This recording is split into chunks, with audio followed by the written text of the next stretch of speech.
pipeline. Joseph Elliott Brown.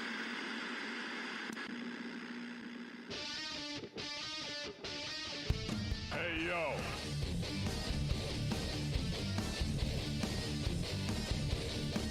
Yes, it's the Ant-Man and Loganator on Ringside Rumble Radio.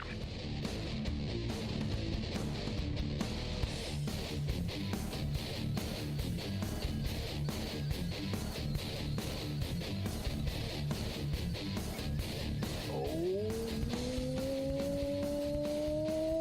yeah. It is Ringside Rumble Radio.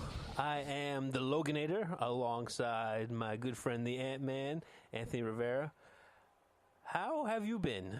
I got a big smile on my face right now because that may have been the best open of all time. Why, thank you. I take that as a highly compliment. Good job, man. I mean, I'm feeling great. It was a great weekend for the WWE. It was a great weekend for any wrestling fan, I would have to say. Take it one step further. I mean, well, before we start, this is Ringside Rumble Radio.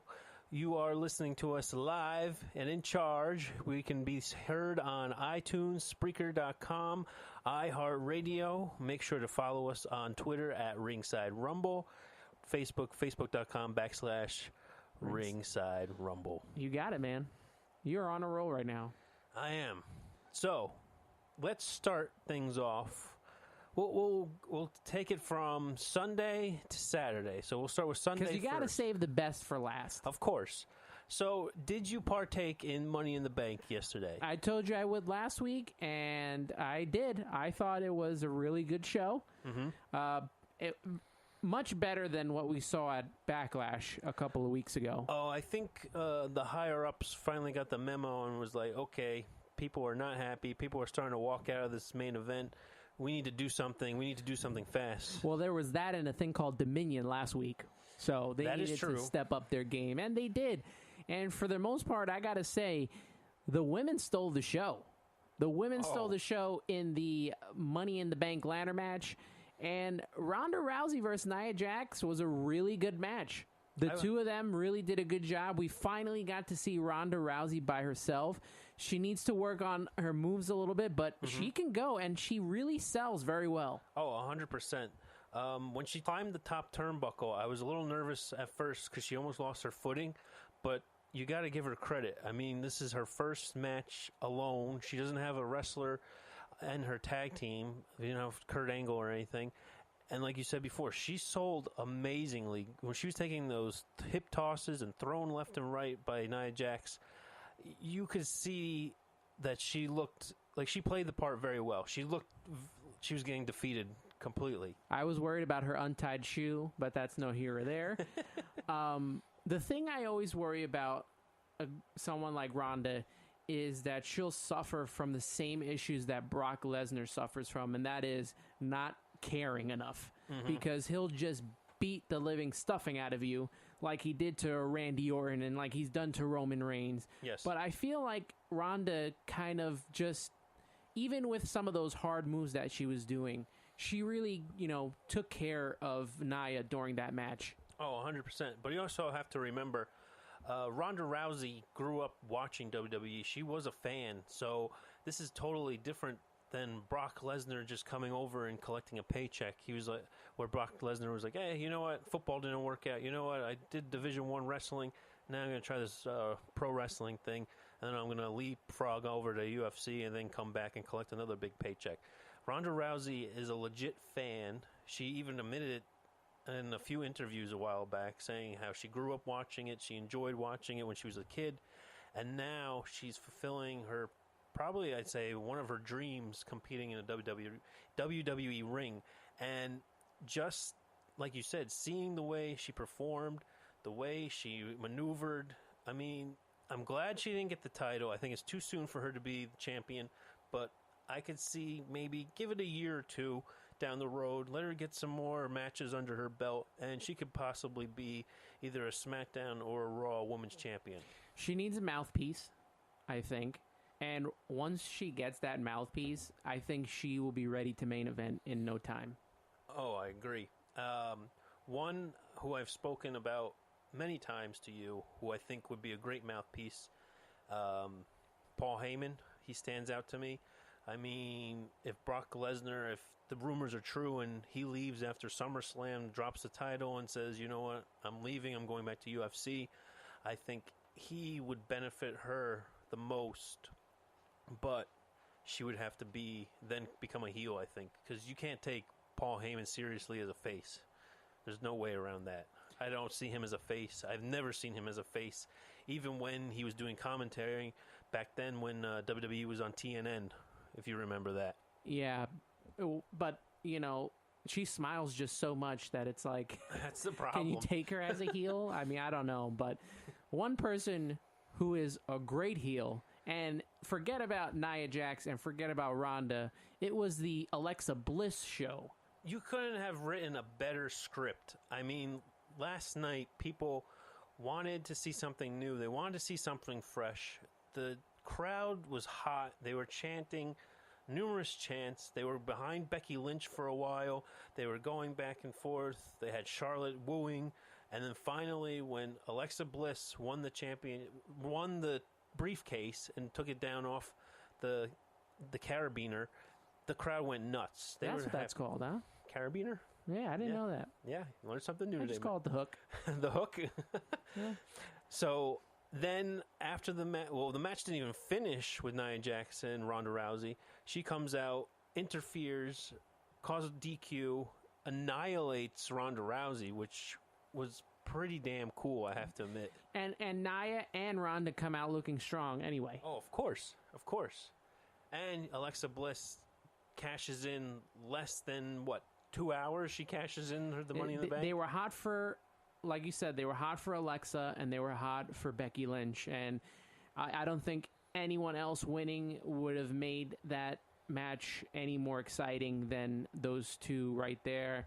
Alexa wins. She cashes in. She does the heelish thing and wins the title. Mm-hmm. And a lot of people were complaining, I saw on Twitter, about Alexa not deserving that spot. I mean, I think Alexa's great. I think she's a great heel. She does promos well. And I'm surprised that there's a lot of hate going around for Alexa. Not in the arena, but on Twitter there was a lot. On Twitter, on Facebook, there was a bunch of comments. People were complaining, saying, oh, here we go again. When's her time over? But you know what? At the end of the day, she's doing her job correctly. She's making you hate her. She's making you resent the fact that she's again the Raw Women's Championship. And I just think the way she plays the heel is just golden. She is a good heel, and she makes you hate her. I mean, personally, I don't hate her. I think she does a fantastic job. And seeing her winning the championship again for, I believe it was the 5th time now between that and SmackDown Championship, it's just kudos to her. I'm taking a word from your book. Kudos to her. I don't, and this is not for every, WWE fan, because, we all have complaints, but I don't understand what a lot of these people want. First, Nia's not good enough to be champion. She's not, she doesn't do great promos, and they don't want her to be champion anymore because it's just not working out. Mm-hmm. Then they don't want Ronda to win because she just got there and she's new and she can't do promos. And then, they give you the Alexa swerve, and now they don't want that. It's like, what do you want? Who do you want to be champion? I think they just like to complain. That's what it comes down to. I think they just want to complain, and they're hoping somebody will hear them, and they're just trolls. Everybody wants to be a troll on Instagram, on Facebook, on Twitter. The list goes on and on. At the end of the day, if you're not happy, then just turn it off. I mean, granted, yes, there's some ways that WWE has made people upset, myself included, but I'm still watching it. I'm still tuning in because I want to see, and I hope that next week something will top what happened the week before that. So, needless to say, if you don't like it, then shut your mouth, turn it off, and find something else to watch then. Whoa. Go watch the XFL when it comes out in a couple of years. Huh? But what, you got to wait 2 years for that one, so you'll be watching pretty much nothing. I got to say, I thought that the women did a great job. It was a great performance by all of them in the ladder match. Definitely more exciting than the men's match. Oh, 100%. I felt like the men's match was going on a little too slowly. But we've seen this before when everybody who is in a big match with Braun Strowman. Everybody says, okay, let's gang up on him. Let's try him. Well, they threw all the ladders on him.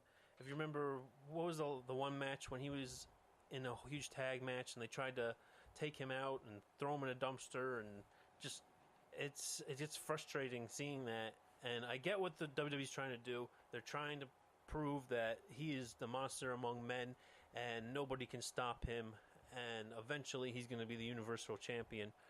But am I glad that he won the Money in the Bank? 100%, because it's time for him to stop with the whole comedy shtick.